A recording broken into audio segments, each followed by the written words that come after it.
just improv just in this trailer, just rehearsing the songs. That was almost a bigger highlight than actually playing the show. In 2003, Metallica released their much-maligned album Saint Anger, marking one of the most tumultuous periods in the band's history. Frontman James Hetfield had left the group to attend rehab for substance abuse, and the chaos surrounding the album's production was captured in the 2004 documentary Some Kind of Monster. Despite the challenges, Metallica pressed on with their 2004 European tour, playing their own shows and headlining festivals across the continent. But before we dive into the controversial part, make sure to subscribe to Rock Fame Diaries. Thank you. However, on June 6, 2004, at the Download Festival, one of the UK's biggest metal festivals, Metallica found themselves in an unexpected crisis. Drummer Lars Ulrich was absent, leaving the band in a difficult position. Should they cancel the gig or find a replacement? MTV reported that Ulrich was feeling under the weather and had traveled to Germany for medical treatment, while the rest of the band made their way to the UK. This wasn't the first time Metallica had to deal with illnesses or injuries jeopardizing their live performances. In 2000, Hetfield suffered a slip disc, leading to guest singers filling in, including Kid Rock and Korn's Jonathan Davis. 8 years earlier, Hetfield sustained severe burns during a co-headlining tour with Guns N' Roses, forcing John Marshall of Metal Church to play rhythm guitar while Hetfield focused solely on vocals. Andy Copping, the organizer of Download Festival, recalled the 2004 crisis on Instagram. Download 2004. The year where there was a no-show from Metallica's Lars Ulrich. I remember receiving a call telling me to go backstage where I was given the news. There were two choices: A. Metallica cancels, or B. Metallica convinces other drummers on site to fill in. I suggested they cancel because I just couldn't see B happening, particularly as quite a few drummers that were asked said no. Word quickly spread that Ulrich was missing, fueling rumors among festival goers. Alexander Millis, writing for Louder Sound, recalled hearing wild theories about Ulrich's whereabouts, from him jumping out of a helicopter and vanishing into the crowd to speculations about his death or departure from the band. Determined not to disappoint their fans, Metallica scrambled to find a solution. Their tourmates Slipknot, as well as Slayer's Dave Lombardo and Ulrich's drum tech, stepped in to help. The band spent hours rehearsing with these drummers before taking the stage an hour late. Hetfield addressed the audience, explaining the situation. The set featured a mix of drummers. Lombardo played battery, and the Four Horsemen. Ulrich's drum tech Flemming Larsen performed Fade to Black, and Slipknot's Joey Jordison took on the majority of the setlist, including Creeping Death, Seek and Destroy, For Whom the Bell Tolls, and the last 5 songs.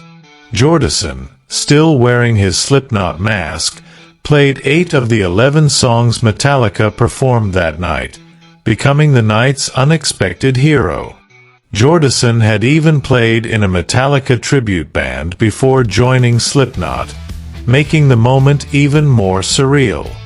Slipknot frontman Corey Taylor later reflected on the night. "We were back there watching it. It was so surreal to watch Joey playing with Metallica because we all grew up listening to them. Joey was shitting bricks. He had his mask on, but every time he'd come back, he'd pull it off and ask, 'How am I doing? How am I doing?' I told him, 'You're F***ing killing it.' They ended up throwing different songs at him that they hadn't rehearsed, including a bunch of Misfits covers, and he G knew them all. After the show, Jordison described the experience as one of the best of his life, saying, "It was an honor last night to play for a band I've looked up to for so long. I could not imagine getting into the seat of one of my heroes." Almost a year later, Ulrich finally addressed the incident in an interview with Metal Hammer, revealing that personal struggles had taken a toll on him. "We'd had a heavy touring schedule in Japan, Europe, America, and Australia. In the midst of that, there were things that had come unraveled in my personal life, my family and my marriage and stuff. I'd had a lot of late nights and early mornings. So I woke up in Copenhagen on Sunday morning, had brunch with 14 in-laws and cousins, and then got on the plane. It was pretty scary to be in a little metal tube at 41,000 feet. I've never had anxiety or stress attacks before, but everything caught up with me mentally. It was the first ever Metallica gig I'd ever missed. You wanna try laying in a hospital in Germany while Dave Lombardo, the greatest drummer on the planet, is playing with your band? That's not easy." Joey Jordison, 2. "I still haven't looked at the press or the pictures." Slayer's Tom Araya remarked at the time, "We were like, oh well, we just lost another drummer.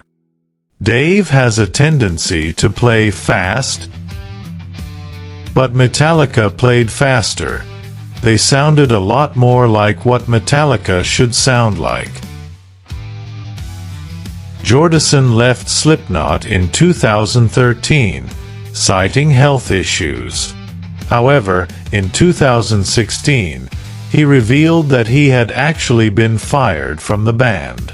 At the Metal Hammer Golden Gods Awards, he explained, "I got really, really sick with a horrible disease called transverse myelitis. I lost my legs. I couldn't play anymore. It was a form of multiple sclerosis, which I wouldn't wish on my worst enemy. I got myself back up, I got myself in the gym, and I got myself back in therapy to beat this." Jordison believed his bandmates mistook his condition for substance abuse, leading to his dismissal. Tragically, on July 26, 2021, Jordison passed away in his sleep at the age of 46. Tributes poured in from across the music world, including Metallica's James Hetfield, who posted a photo of Jordison from the Download Festival performance in 2004 with the caption, "R.I.P. brother." And that wraps up the story of one of Metallica's most unexpected and legendary performances. If you enjoyed this video, don't forget to like and subscribe to Rock Fame Diaries for more deep dives into rock and metal history. Thanks for watching, and see you in the next one.